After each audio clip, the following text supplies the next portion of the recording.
Thank you, Suresh and Silva. It's a very important topic. I mean, the surgery for intraventricular lesions, both lateral ventricle and third ventricular lesion, very one of the difficult areas in neurosurgery. The advent of endoscopic techniques have improved both the success rate and I mean, it has created less morbidity and mortality. So it is very important to know first the surgical anatomy first of the thing and then the actual technique. So the lectures have been arranged like that, and you have the two senior neurosurgeons from Madras Medical College. One is Vidhya and the other one is Balamurugan. Both will talk about these various aspects. So now I invite Vidhya to talk about the surgical anatomy of the lateral and third ventricles. Over to Vidhya. Manadal, sorry for the little delay. My topic is surgical anatomy of lateral and third ventricles. The learning objective is to understand the complex anatomy of the lateral and third ventricle and apply it for the surgical procedures. And also to understand the importance of preserving the neural structures which are in close proximity to the ventricle during all the surgical approaches.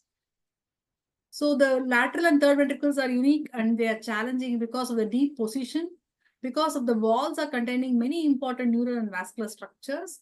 There are narrow communicating orifices between the different ventricles, which makes obstruction very common.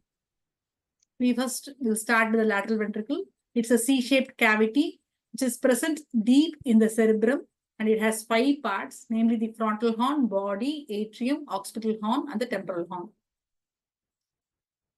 So the vital structures which are in and around the ventricles, we will see the relationship of one and each one. First, each lateral ventricle is actually enveloped around the thalamus, which is forms the center of all the structures in the midline. The superior surface of the thalamus forms the floor of the body, and posterior surface of the pulvinar forms the anterior wall of the atrium. The inferior surface of the thalamus is situated in the medial edge of the roof of the temporal horn. Stria terminalis is a fiber tract which runs parallel and deep to the thalamostriate vein. It arises from the amygdaloid and courses along the border between the caudate nucleus and thalamus in the wall of the ventricle. It starts from the temporal horn to the body. Relationship of the caudate nucleus. It is again another C-shaped cellular mass that wraps around the thalamus. It has a head, body, and tail. The head bulges into the lateral wall of the frontal horn and the body of the lateral ventricle. The body forms a lateral wall of the atrium, and tail extends from the atrium into the roof of temporal horn. And it is continuous with the amygdala nucleus near the anterior tip of the temporal horn. In the body of lateral ventricle, the caudate nucleus is superolateral to the thalamus. In the atrium, it is posterolateral to the thalamus, and in temporal horn, it is infralateral to the thalamus. Relationship of the corpus callosum. The rostrum forms the floor of the frontal horn. The genu and the forceps minor, which is a U-shaped fiber tract arising in the genu, forms the anterior wall of the frontal horn. The genu and the body forms the roof of the frontal horn and the body of the lateral ventricle. The splenium again has a forceps major, which is a U-shaped fiber tract, which forms a prominence called as the bulb in the upper part of the medial wall of the atrium and the occipital horns. Another fiber tract called as tapetum, which sweeps laterally and inferiorly from the body and the splenium of the corpus callosum. It forms both the roof and the lateral wall of the atrium and the temporal horn and also the occipital horns. This tapetum separates the fibers of the optic radiations from the temporal horn, which are in close proximity to the temporal horn.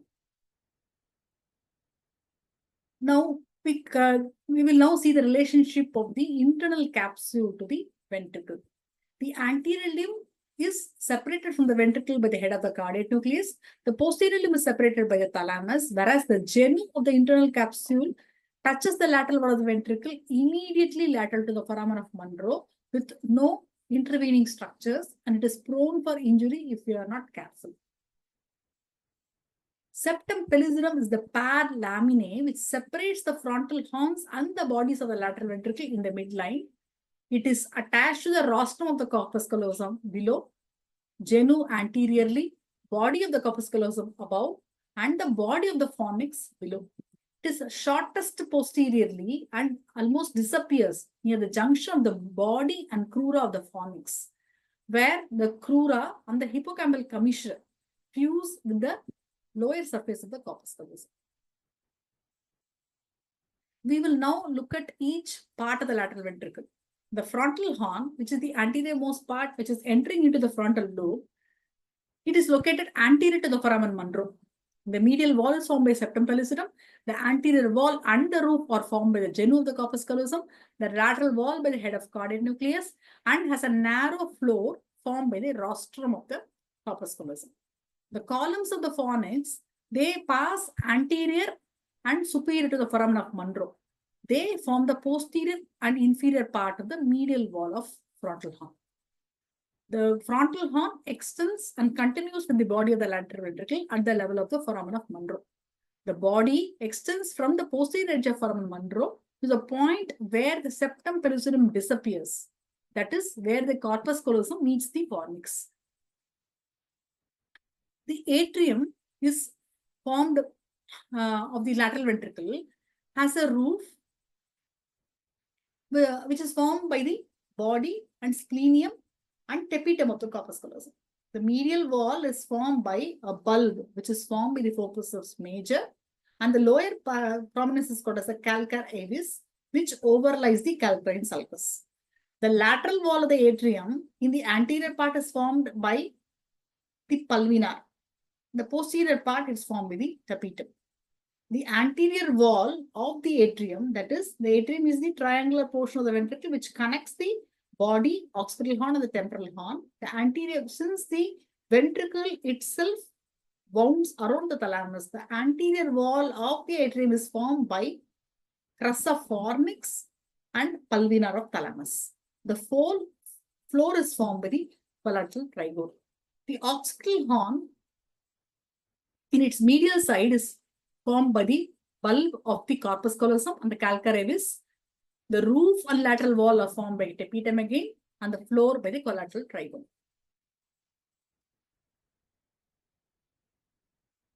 Temporal horn extends forward from the atrium into the temporal lobe and ends blindly. It is bound in the medial, anterior wall is situated behind the amygdala nucleus.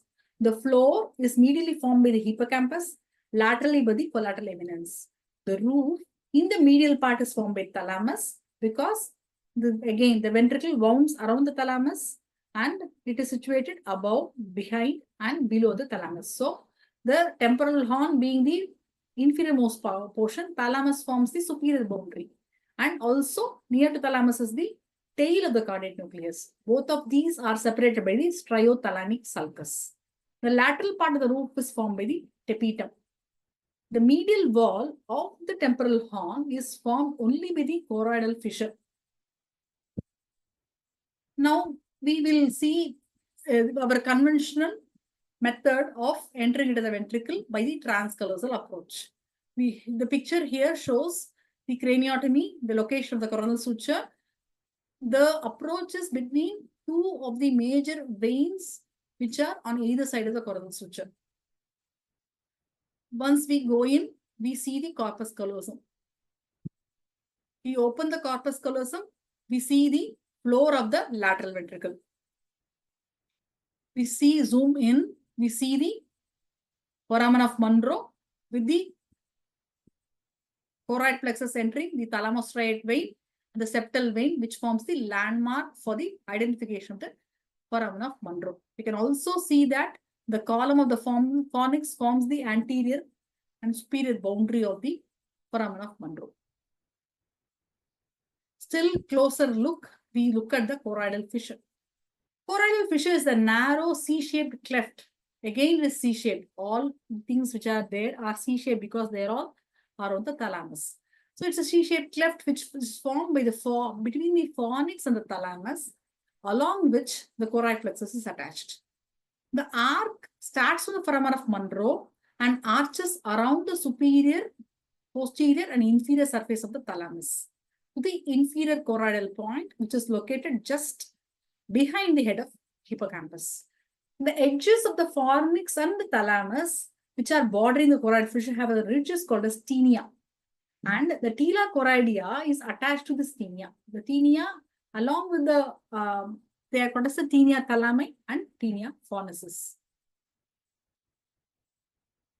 Now, if we open this tinea, we can see the velum interpositum, which is the structure which carries the internal cellular veins and also the major vessels of the third ventricle, which we will see later. So this velum interpositum is located on the medial side of the body of the fissure in the roof of the third ventricle. Now, still deeper, if we split the internal cellular vein, we can look at the floor of the third ventricle. Though this is not the right or ideal method to do it surgically, for the sake of anatomical dissection, this is the exact midline way of anatomical dissection in the cadaver. So we can look at the third ventricle, which is the cavity between the two halves of thalamus and two halves of hypothalamus. It communicates in the anterosuperior margin through the foramen of Monro and posteriorly through the aqueduct, which is seen in this picture. Still deeper, we can have a look at the floor of the third ventricle, which includes from anterior to posterior the optic chiasm, the infundibulum of the hypothalamus, the tuberous cinereum, the mammillary bodies, the posterior perforated substance, and part of the tegmentum of the midbrain. Now, we have moved on to the third ventricle. The roof of the third ventricle is formed by an upward arch which extends from the foramen of Monro to the suprapineal recess. It has 4 layers. A neural layer is formed by the fornix. There are 2 thin membranous layers which are formed by the tela choroidea. And in between the tela choroidea, there is a sheath of blood vessels. The choroidal fissure is located in the lateral margin of the roof. So this 2 layers has a sheet of blood vessels that is called as the velum interpositum. It consists of the medial posterior choroidal arteries and their branches and the internal cellular veins and their tributaries. Lateral to this is the choroidal fissure, and the parallel strands of choroid plexus project downward and inferiorly from this layer into the third ventricle. Looking at the anterior margin of the third ventricle, from above to below, we have the foramen of Monro and the optic chiasm below. In between, we have the lamina terminalis. Looking at the posterior wall, we have the suprapineal recess at the top, followed by habernacular commissure, the pineal body and its recess, the posterior commissure and the aqueduct. Coming to the arterial relationship, the internal carotid arteries bifurcate into the anterior middle cerebral arteries in the area which is below. We are generally used to the circle of Willis, the conventional method of Sylvian splitting, and with respect to the ventricles, these arteries are below the frontal horns and they give rise to the anterior choroidal arteries, which sends branches through the choroidal fissures, the choroid plexus. The posterior part of the circle of Willis, which is formed by the basilar artery, is below the thalamus and also below the lateral ventricles and forms at the floor of the third ventricle. So generally during ETV, we will be able to see the basilar artery. The anterior cerebral arteries, when they pass anterior to the third ventricle and floor of the frontal horns to reach the roof of the frontal horns and bodies.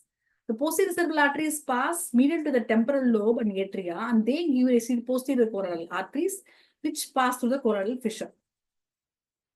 Coming to the venous relationship, there are 2 groups of veins draining the ventricle, which are lateral and median group. And the choroidal veins are also superior and inferior choroidal veins. The important venous anatomy which we see surgically is the junction of the thalamostriate vein with the anterior septal vein, which leads to the internal cellular vein in the velum interpositum, and in turn, the internal cellular vein joins the basal vein of Rosenthal of the respective side and drains into the great vein of Galen. Thank you for your patience. of all, I want to thank the TANS organizing committee, especially Suresh Jayavalan sir and Sallu Muthukumaran sir, for giving me the opportunity to share our experience in the ventricular neuroendoscopy. For the past 10 years, we are doing this in our institute. And I always want to tell something about the VGR sir, because he is an always enthused us and he always inspired us to do novel things, new things. He always insists us to do the vascular neurosurgery and the endoscopy always. So thank you, sir, for in front of you again we are presenting. Thank you once again.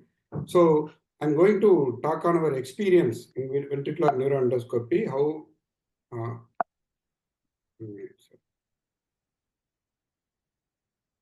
okay. We are using endoscopy for major for two things. One is for hydrocephalus and the next one is for the intraventricular lesions.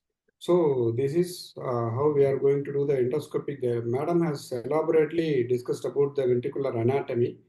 Now we are going to see how we are going to do the ETV. We have to do the proper frontal burr hole. The usual frontal burr hole we used to put in for the frontal EVD, we are going to put the same frontal burr hole here in front of the coronal suture in the mid-pupillary line. And we have to enter the ventricle through the rigid endoscope. Ventricle, we have to look for all the anatomical structures. Madam has elaborately told that regarding the septal vein, thalamus type vein. Now we are following the choroid plexus. What we are seeing now is the foramen of Monroe. So here it's the choroid plexus and the septum, and in the third floor of the third ventricle, we could be able to see the both mammillary bodies. See, we are seeing the both mammillary bodies. This is the tuber cinereum and the basilar artery. We could be able to see here the membrane is little transparent here.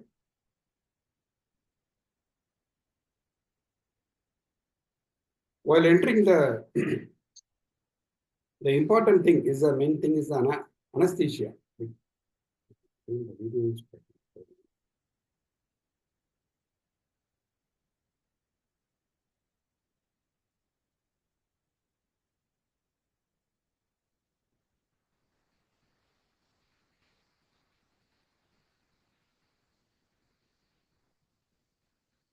What is it?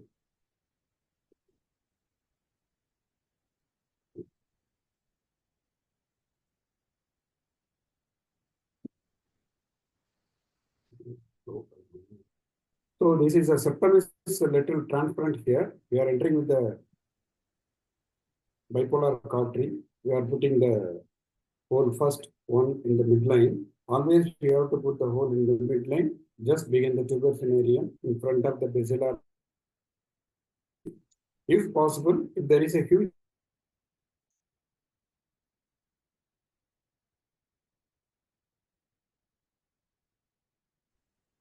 after that, we need to put the Fogatis catheter inside.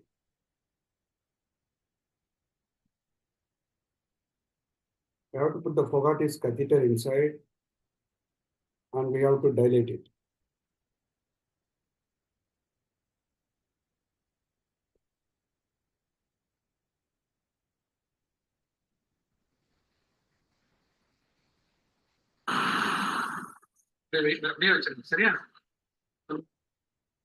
What is it? Can you able to see the video, sir? Yes, yes.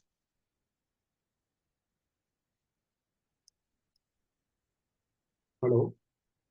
தெரியுது பார்க்க முடியுது video பார்க்க முடியுது. Can see. Okay. We can see. Able to see the video. Yes, sir. It's a very nice video. You can see the basilar artery and all. You have to concentrate certain things on anesthesia. Always inform the anesthetist to keep the proper sedation. Otherwise, while doing the procedure, the patient will buck, it will hit your rigid scope, can hit the critical structures. Either it could injure the mammillary body or you can injure the basilar artery and all. And the position is also very important. Always the patient should be in the head up position of 20 degrees. And the table height is also very important. We should not lift your shoulder like this and do the endoscope. If it is a tumor, if it is an ETV, it is not a major thing. But if it is a tumor, then you will struggle for long procedures and all. Then you will struggle. And whether to keep a side arm or not. Side arm is nothing but to keep the rigid scope in proper position for certain time. Otherwise, some people used to give the rigid scope to the assistant and they will do the procedure. Some people used to have the rigid scope on their own and do the procedure. As per their convenience, you can have a side arm or you can give the rigid scope to your assistant and then do. The previous video you have seen with the bipolar cautery, we are penetrating the membrane. Previous video, the membrane is transparent and it is tight. Now the membrane is, even though there is a hydrocephalus, the membrane is too much lax. And I am opening, always go before entering the floor of the third ventricle, check whether the Fogarty catheter is working or not, whether the scissor is working or not. Otherwise, after entering into that, then you will struggle. So small things you have to concentrate before entering the lateral ventricle. Now you can very well see the pulsatile flow of the CSF after opening the floor of the third ventricle.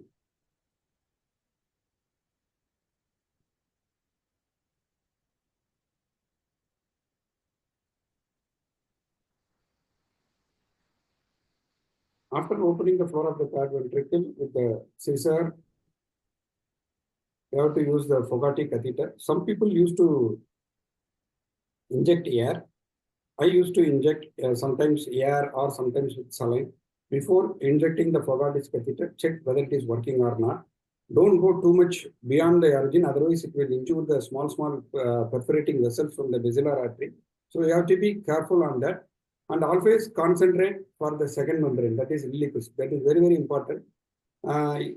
Improper perforation of the second membrane will produce dysfunction of the shunt. Again, it will produce closure of the third floor of the third ventricle and it will lead on to ETV failure. I will show you the second membrane here.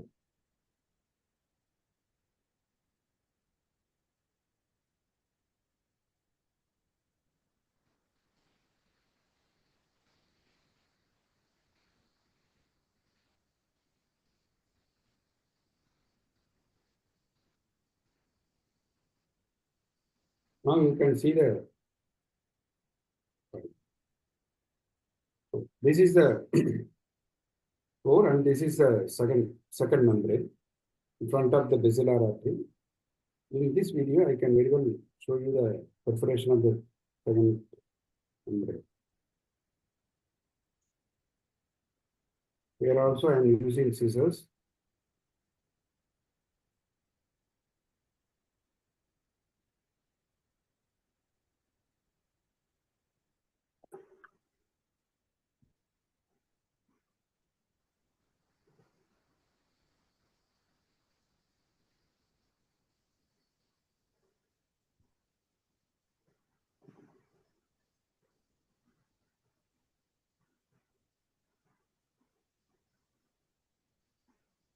Here.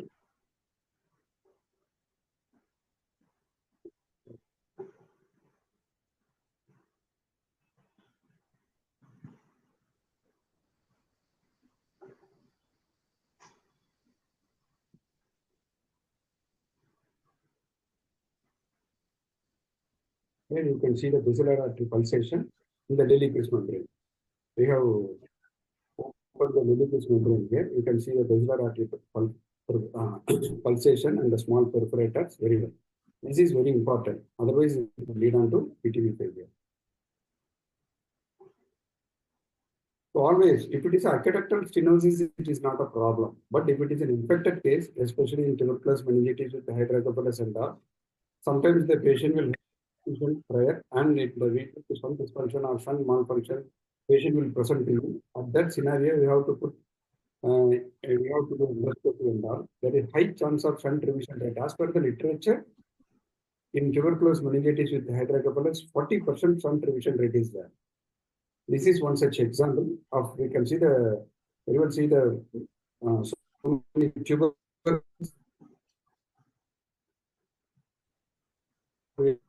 struggling to identify the coherent. Here, lateral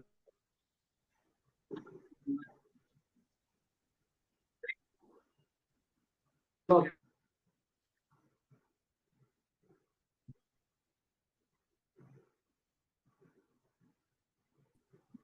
we have வரல to be very careful. The anatomy, infective cases are always a big struggle for us. Am I audible, sir?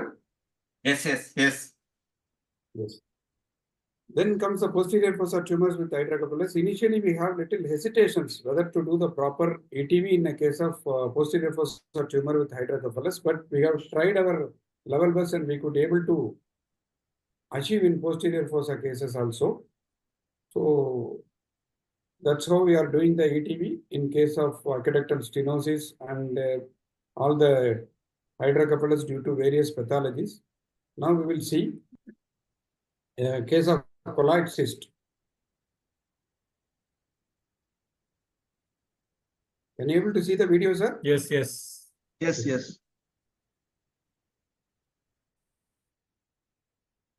Run ஆகுது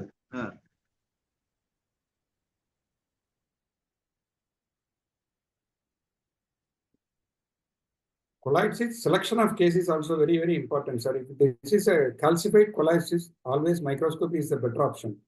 And if it is a retroprojected colloid cyst also, endoscopic removal is a tough option. And always there is a prefer a large size ventricle to enter into the floor of the third ventricle and to reach the colloid cyst. Sometimes the content may be a jelly-like structure. Sometimes the content may be a thick,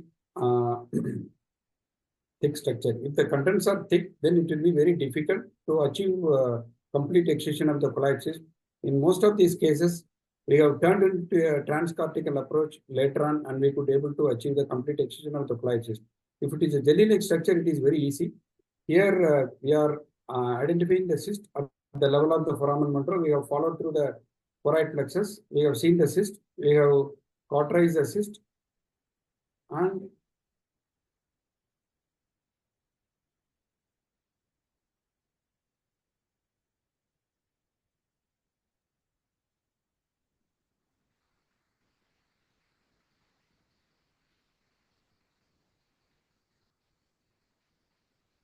and the cyst wall is also always, most of the time, it will be very much adherent to the venous structures in the medial portion. So, am I audible? Yes yes yes Yes, sir. Video is seen you are audible If there is a bleed, no need to worry. We have to wait for some time and we have to give proper saline irrigation for some time. Then we could achieve the hemostasis and then we can proceed further.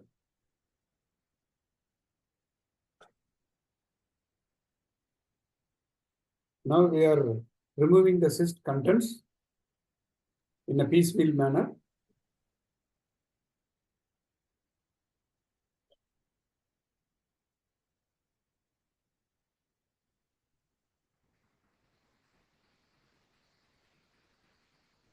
But we could able to remove the cyst contents approximately 60 to 70% in this case, and we have converted into a transcortical approach later on.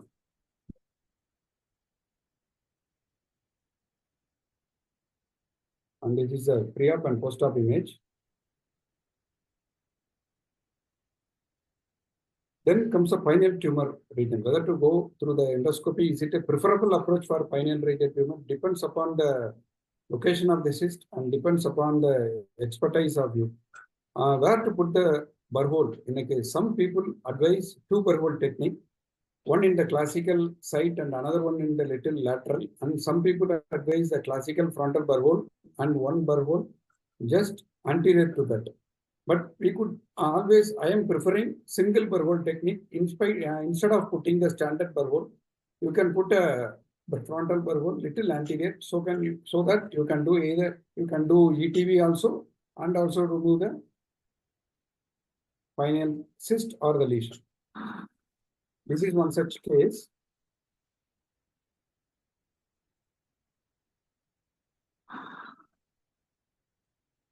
Initially, we have entered We did the ETV first.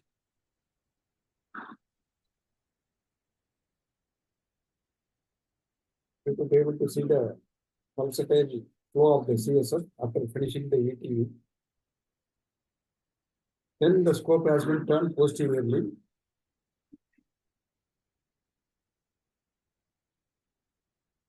This is the pineal lesion, highly vascular.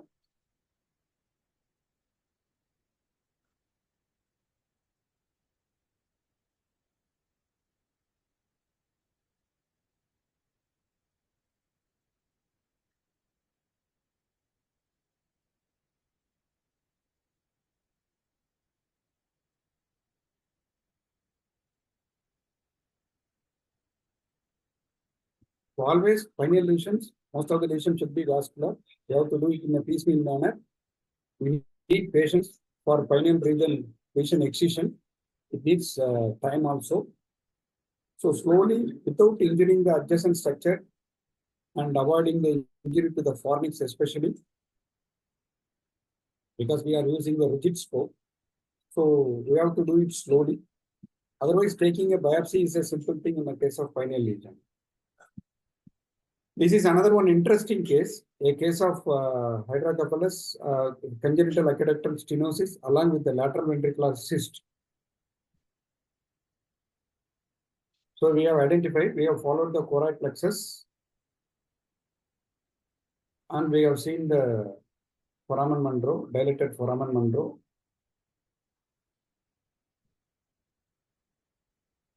The classical tubercinarium, flyvus, mammillary body, seeing the basilar pulsation and the transparent, slightly transparent membrane in the floor of the third ventricle.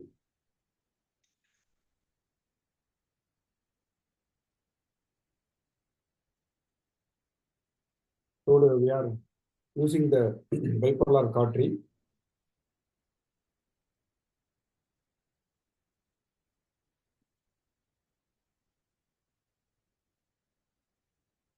And we are dilating with the Fogarty's catheter again. And very good pulsation is evident here. And you can see the second membrane also here.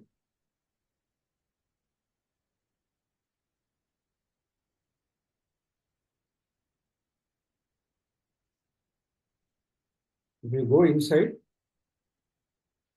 you can see the second membrane and also the basilar artery with all the perforators inside.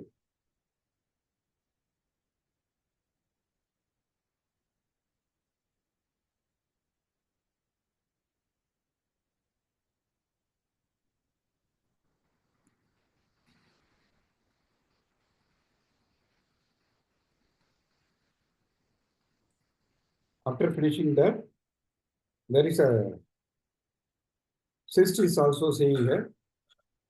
Always all the cyst will have a small vessels over the capsule of the cyst. So we have to be very careful while dealing this. We have to do the proper cauterization of the cyst wall. We have to open the cyst wall in the avascular region. Otherwise, again, it will lead on to the bleed.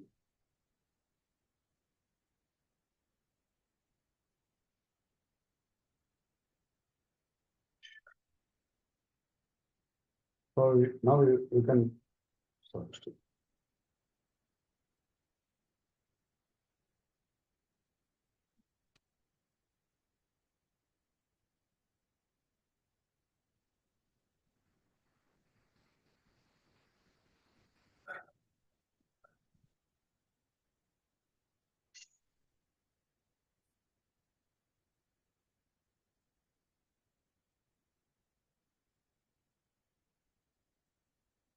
We are puncturing the cyst wall in the avascular region with minimal cauterization.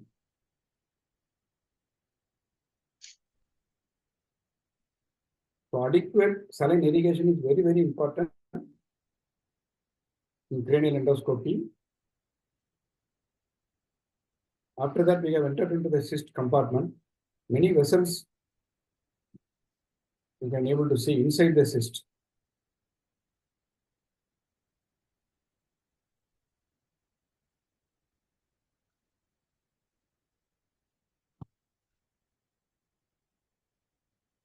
So this is another one case. A huge cyst with multiple septations.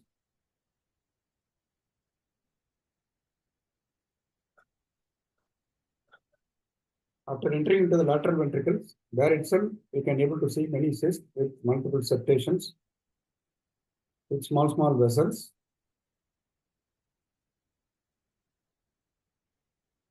So we have opened it in 5-6 places.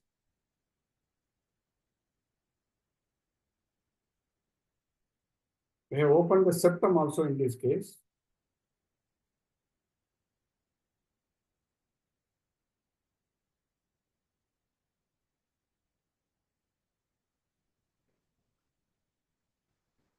So multi-compartment cyst with multiple septations.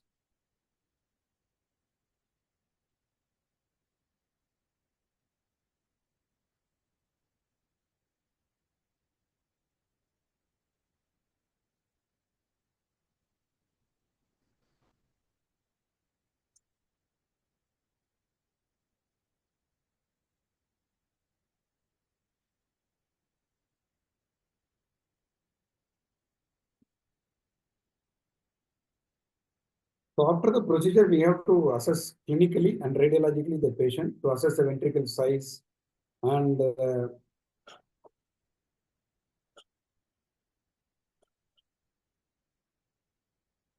are certain indicators. There should be 50% reduction in the ventricle size after the procedure, and there should be reduction in the periventricular lucency. And if you take MRI, you can very well see the CSF flow through the stoma, the Scopy stoma. And always, if it is an aqueductal stenosis, there will be bulging of the third ventricular floor will be there. After the procedure, there will be straightening of the floor will be there, and the circle prominence also you can very well see.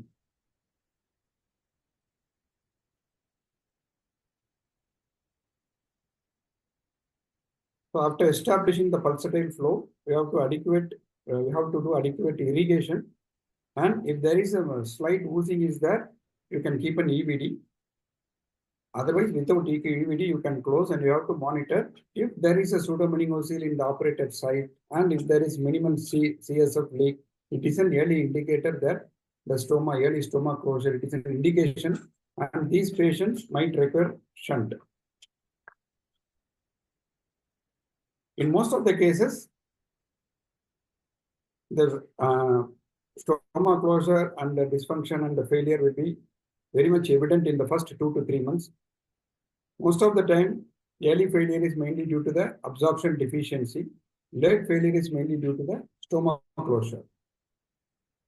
And we are seeing many failure cases in previous, there is a history of previous meningitis, multiple infection and multiple time of shunt revision and improper imperforated second membrane. And age is also a very big criteria. If the child is less than 6 months, avoid ETV. If the child is 6 months to 1 year, there is 50% failure rate is there. If there is a classical aqueductal stenosis with hydrocephalus, you can attempt in between 6 to months to 1 year. Otherwise, after 1 year, you can very well do the ETV. Thank you. Thank you for your kind attention. Thank you, Dr. Balamurugan. Thank you, Bala, for a nice presentation on how to do a endoscopic surgery, including third Connection is not proper. ventriculostomy, and also other procedures like colloid cyst, pineal, and you have shown a variety of lesions which you have tackled. Have you done used this for any lateral ventricular tumors or? Sir, we have attempted central neurocytomas. Okay. We operated central neurocytomas. In those cases, also 50% of the cases we could able to achieve complete excision. In the remaining cases, we have converted into microscopic transcortical approach with mini craniotomy. 3 into 3 centimeters is enough, sir. Have you tried using this tubular retractor for these surgeries? Tubular retractor for tumor surgery, sir. Yeah, tumor. Yeah, Now we sir. have the tubular retractor, which are like a syringe. Yes, sir. The Say, main thing use is the it, tubular retractor. but Like if the P-level retractor is very well, it would be very useful, sir. It is costly, slightly costly. not costly. Now the Surgiware company is marketing it for 200-300 rupees. Can you Actually, use for it? using it mainly for the hematoma evacuation, sir. No, you can use it even. Ventricular tumors. There was a Anyhow, paper in Neurology India by Suresh Yes, Sankla, who has used the same tubular retractor for, he was able to do most of these lateral ventricular tumors using that. yes, sir. It's actually it's actually a large bore, sir. Yeah. They brought it a big one, then they reduced it small. But it is very difficult. For that, you can put a retractor and go in, like any transcortical. We have tried for a few cases. It's a bit of difficulty. Maybe they just ventricle, intraventricular, okay. Other places, it's like just like other things. For that, what Dr. Balamurugan says that expandable thing, repeated thing, that is more useful. It won't damage. This one will damage. That is the problem. Maybe they will come up with much more smaller. Then we can put it additionally. Maybe useful, sir. In this. And how much you are able to remove these pineal lesions through the endoscope? No, sir, we struggled a lot, sir. We have not attempted for complete excision in pineal region because it took too much of time also, time consuming. So we were able to remove at least 70 to 80% of the lesions, sir. But for biopsies, it will be very useful while doing the ETV, and you can take a biopsy, simple biopsy, and you can send it for tumor markers also, sir. Balamurugan, how will you decide which one to go for a total removal or 80% removal in a pineal tumor? Because most of the cases, we can, if we get a diagnosis, we can go for radio or chemotherapy. So how will you decide beforehand? Sir, if it is a pineocytoma and a classical case of astrocytoma and all, straight away we will go for infratemporal approach, sir. Yeah, but the cases where we need a simple biopsy, we are choosing this endoscopic approach, sir. That's what I am asking. The endoscopic approach for biopsy, I agree. Whichever case we can do. But when you are trying to do 80% resection through endoscope, how will you decide on that? We are not deciding on the pathologies also, sir. The place, the approach, the difficulty we have encountered into the surgical field, that decides mainly. In some cases, we thought we can reach there and we can remove the tumor to a certain extent, but we struggled a lot and we have restricted ourselves to after removing 20%, 30%. In some cases, we will think that the tumor is very much vascular, but inside we are not seeing that much vascularity, so we could be able to achieve. Sometimes it may be based on the pathology, sometimes it may be based on the whether it is almost like a craniopharyngioma, sir, for microscopic approach. In some cases will be less vascular, we could remove the capsules also in that case. In some cases, it will be very much adherent to the hypothalamus and the floor of the in the base and all. So in those cases, we have restricted ourselves to partial excision. You have presented a case of for tuberculous meningitis, post-meningitis hydrocephalus, ETV. Yes, sir. I have a little skeptic about this because it's a communicating hydrocephalus and most of this the block due to the block in the arachnoidal villi. How do you expect it to get absorbed from the subarachnoid space? Actually, yes, sir. Actually, I think Dr. Natarajan of Salem has also been done quite a few cases, and he has reported good results. But I don't know how this works. Yes, sir. Yes, sir. Actually, then the same previous conference also I have discussed this with Natarajan, sir. In this particular case, the patient name is Priya, 19-year-old lady. Actually, she has been operated for 4 or 5 times. Repeated shunt dysfunction, pseudocyst formation, right side shunt, left side, then left side removal, right side shunt. And they put the shunting inside the thoracic cavity also. Everything failed. So finally, I did this approach. What was the cause for failure? The failure of absorption from the cavity or what? No, sir. In the inside, actually patient has been operated outside various shunt dysfunction procedures, sir. By the time the patient came to us. Already the patient has undergone 5-6 surgeries. So we have decided to go for endoscopic approach in that particular case. But in that case, that also failed after 6 months, sir.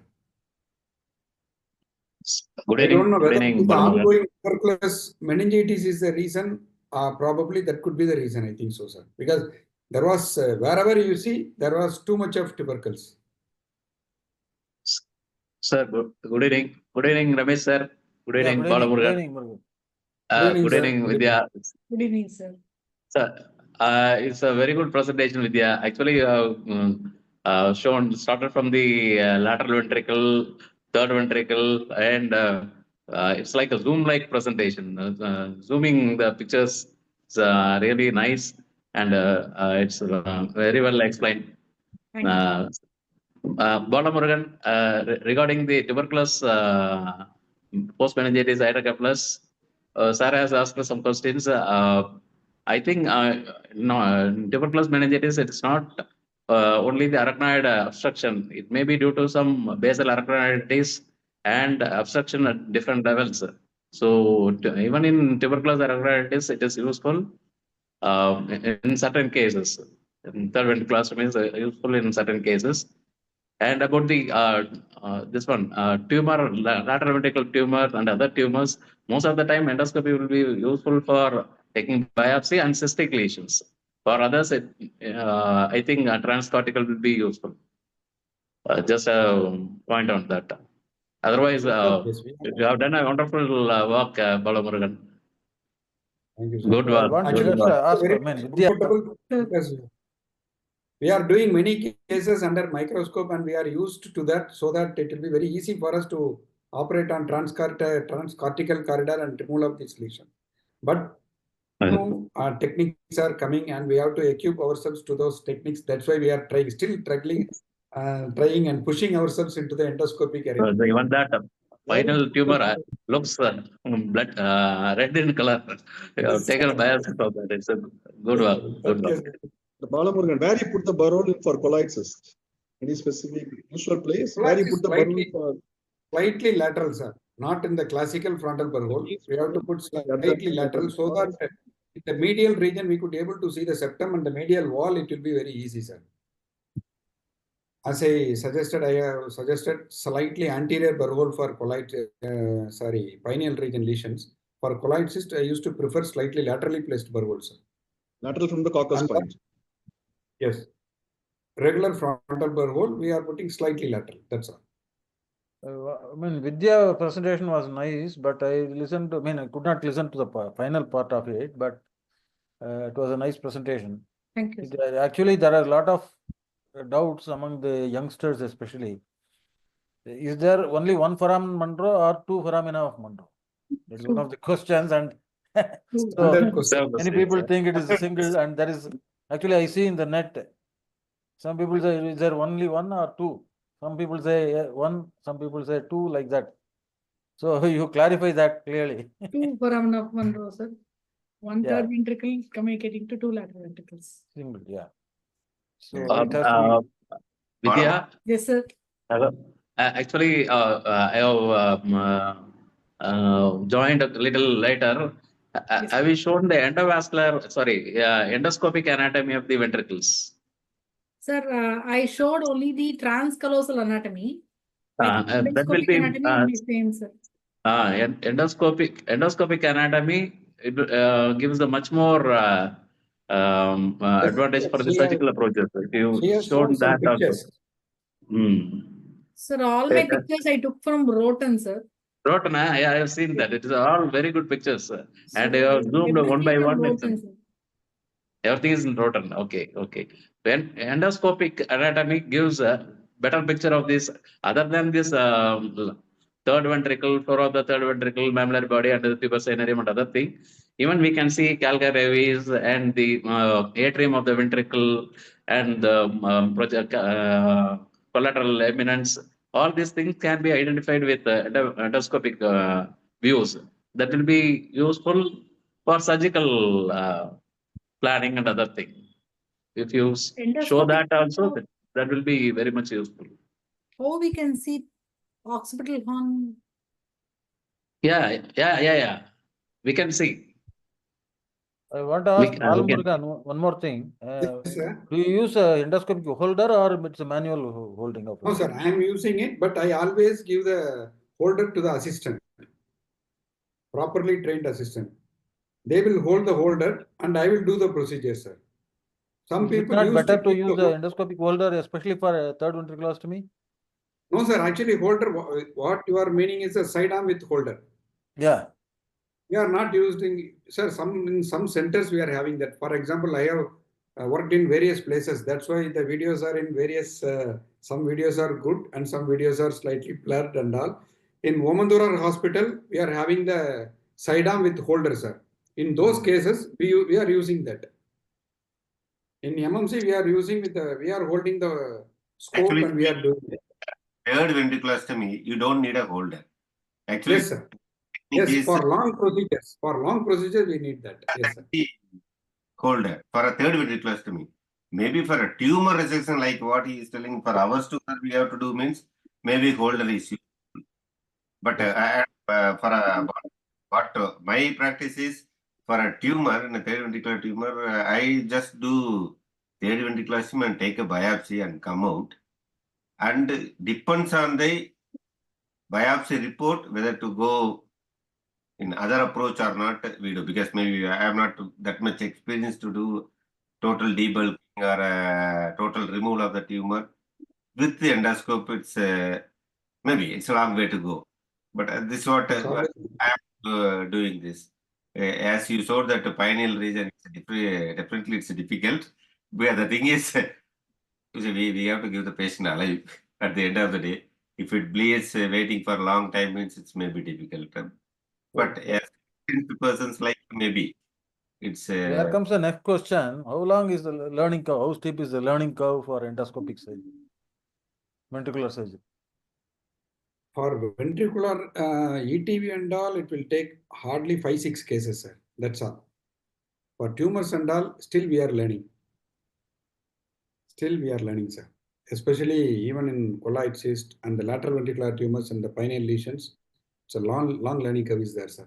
And main thing I want to emphasize one more point. If it is a single channel endoscope or double channel endoscope, we are having only the single channel endoscope. Now we are having the double channel endoscope. We bought a new one.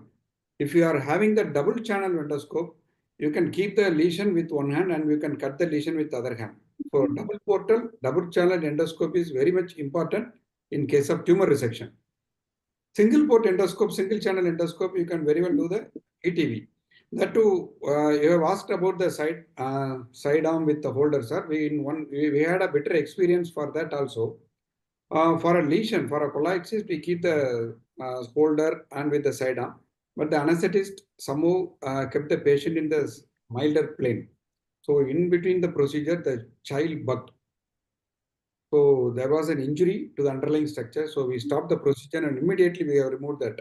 So after that, always we used to inform the anesthetist every hour, please keep the patient under the deep plane. Please keep the patient under the deep plane. That is very, very important if you are using the side arm with the holder. If you are using the holder, within 2 seconds, you can remove the scope. These are all practical points that we have encountered, so that I want to emphasize on that.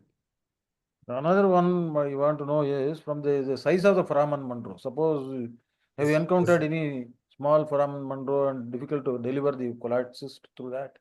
And what did you do in such cases? Most of the time, there will have good foramen Monroe dilatation will be there. Otherwise, we have to dilate with the saline, sir, irrigation. And how troublesome was the bleeding in colloid cyst? There is a vessel Very which much is struggling, entering. Actually, if the cysts are jelly-like cyst, it will be very easy for us. Otherwise, if the cyst contents are like cotton wool content, then we definitely will struggle, and we have to meticulously dissect the lesion from the adjacent structures and the vessels. For that, double channel endoscope is very, very useful. So what is the consensus regarding colloid cyst of size less than 10 millimeters? What is the Consensus regarding smaller colloid cyst, where the foramen of Monroe is also very small. It is hidden under the fornix. Should we still That depends upon observe and do shunt? that depends, ma'am. Depends upon the patient's clinical symptoms only we will decide. If the patient is Technically, hydrocephalus is asymptomatic, there, sir, but yes, sir. should we still, because 1 or 2 cases I had struggle, I had to cauterize the choroid plexus, widen the foramen, and then go in. The problem of cauterizing the choroid plexus is we have to be very careful about the vascular structures underneath. Yes, sir. So That is the best route around the foramen of Monroe is to cauterize the choroid plexus rather than You can- injuring the other structures. You have to pick it up, you have to lift and then cauterize. Directly you should not cauterize. You have to pick it, slightly lift and cauterize. That is the technique. Madam, in that case, you can do one more thing. Not only that, you do a septostomy. Yes, sir. Side also will be open, whatever the minimal thing. So that will help. One thing. No, sir. I'm asking about small cysts which are in the roof and not seen in either of the foramen of Monroe. Both the foramens are very small. Yeah. Even transcallosal approach, there was difficulty. So I had to widen the foramen Monroe. Is Why do it, you want to remove that first of all? sir? Why do you want to remove that first of all? That's what I'm asking, sir. Can maybe a patient has hydrocephalus? No. If there is no symptom, we need not do. No, sir. Symptomatic, small, posturally only it comes to the foramen of Monroe. You can do a shunt. Yes, that's what I'm asking. Is it okay if we do shunt for such small oscillations? Only the problem is when you want to do a endoscopic colloid cyst or some ventricular in future, it will be the problem. But doesn't matter. Whatever it is, we have to treat the patient accordingly. That's the thing. Yes. We do shunt. Actually, in our PG days, we used to be taught we should not do VP shunt in colloid cyst because when you reduce the intraventricular pressure, there is a chance of risk of rupture of choroid cyst and the risk of colloid meningitis, which used to be called fatal in those days. So if you say VP shunt for colloid cyst, you probably will fail the exam those days. But I don't know whether the thinking has changed now. We have seen so many colloid cysts, sir. Have you ever seen that it will rupture? It is very difficult to puncture itself. Ruptures means, no, that time maybe we don't know a lot of things, including, for example, MBD, we don't know much things. We don't know much things about the colloid cyst. So, and another thing I just want to ask Balamurugan, for a colloid cyst, it's endoscopic and transcortical is almost the same route. Or the same port, 8 millimeter port you are using, the same 8, maybe 10 millimeter, we use the retraction. And we are so much. The size of the burr hole. Not burr hole. Even no. 3 into 3 creatinine, the corticotomy I am talking about it. Corticotomy is all not, we are not going to do more than 10 millimeter corticotomy. We go the same route, we do everything. Instead of the port, we use the retractor. And we are so much comfortable with a microscope because we are used to for that. So I don't know how to choose those things. It is like doing an MLD versus endoscopic discectomy, which is coming up in a long way now. Everybody is talking about endoscopic discectomy. I don't know what it is. Maybe we have to decide, sir. Actually, in after entering the ventricle, in some cases we have entered the burr hole site with upcuts. In some cases, not inside the brain parenchyma. We have not retracted the brain parenchyma and reached that area. But for the easy maneuverability, sometimes we thought it is an ideal site for the burr hole in the case of colloid cyst, but we have struggled to reach the medial portion. So in that scenario, we could undercut the bone and we have opened the burr hole site. That's all. But the brain parenchyma, you can easily maneuver your scope, sir. Even if it is a rigid scope, you can easily do the procedure, sir. I am asking is what's the advantage in the microscope and endoscope in doing the colloid cyst surgery? It's a I also agree with Suresh. Same route. We are doing this transcortical transventricular approach since a long time, and which is also very comfortable. And In between this transcallosal approach came. Yes, sir. But still now we have gone back to the transcortical approach in the form of endoscope. So, I mean, I agree with Suresh that endoscopic, microscopic transcortical transventricular approach is more comfortable, I think. Yes, sir. Then Colloid probably, cyst in the unless- endoscope, what I prefer is endoscopic, sir. More than nearly 30 cases we have done. So most of the times it will be easier, especially the cyst. What as Dr. Balamurugan told, it is the cyst contents which matters. Most of the time it is that that liquid-like thing once comes out, the wall of the cyst is very free, and most of the time just you can dissect out. Most of the cases, 50% of the cases we have finished just in 45 minutes.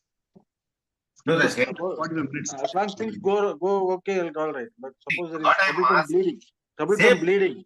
Same thing. Everything is same. What is the big advantage? That's what I'm. Single burrow, no craniotomy. Morbidity definitely is less. 3 centimeter craniotomy is a single burrow. No. Timing saves. It saves a lot of timing. Problem is sometimes case selection and all those. Somehow with One thing is very easy. there is a T2 hyperintense, then it is more better to go for the craniotomy. Transcortical. We have done a study and it showed, and the literature also says this, but there is a T2 hyperintense. Then probably the cyst contents are not probably thicker and thick, and then you have to go for the transcranial and larger size lesion. The contents are if the contents are jelly-like, in most of the cases, you need not dissect the cyst at all. While putting in the suction itself, the cyst will come in most of the cases. There will be one If small the cyst attachment. was thick, Cauterized, it will shrink. Yes, The contents comes out. Just with a grasper and mild twist, it will easily come out. There is usually not what is any problem. Just everything depends on the contents and size. There is more than 2.5 centimeters, then better not to go for the transcranial approach. As Dr. Balamurugan said, usually for colloids, I go endoscopically first. Most of the times we are within 4 or 5 cases we are transferred to a mini craniotomy. Any questions in the chat box? I couldn't see anything. Okay. So they will ask directly. Ramesh sir, முடிச்சிடலாமா? அவ்வளவுதானே sir? வேற எதுவும் sir? Final No, comments? முடிச்சிடலாம். There are no questions from the chat box. We can close it. Thank you. Thank you. Yes, sir. Thank you very much for moderating your session. Thank you, Professor Balamurugan and Professor Vidhya Narasimhan for the wonderful lectures. And thank you all the members and office bearers of TANS. And also thank you for Mr. Naveen Esus Pharma. Thank you, sir. Thank you. Thank you. Thank you, Ramesh sir, for moderating the session, and thank you, the organizers. Thank you, sir. Thank you, sir. Thank you.